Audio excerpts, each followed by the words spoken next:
नीलम Maithili channel का subscribe करबा के लेल लाल बटन का दबाओ आ तकर बाद घंटी पर क्लिक क के नव नव मैथिली गीतक आनंद उठाओ।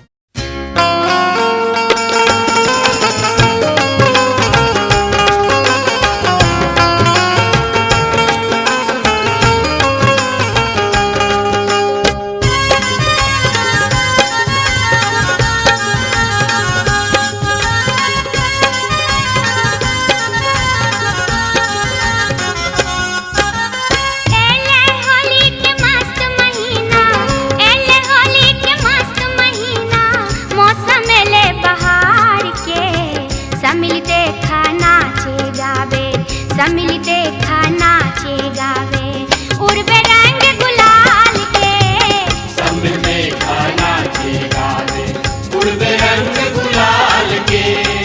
एले होली मस्त महीना,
देखा नाचे गावे उड़वे रंग गुलाल के समय देखा नाचे गावे उड़वे रंग गुलाल के समय देखा नाचे गावे।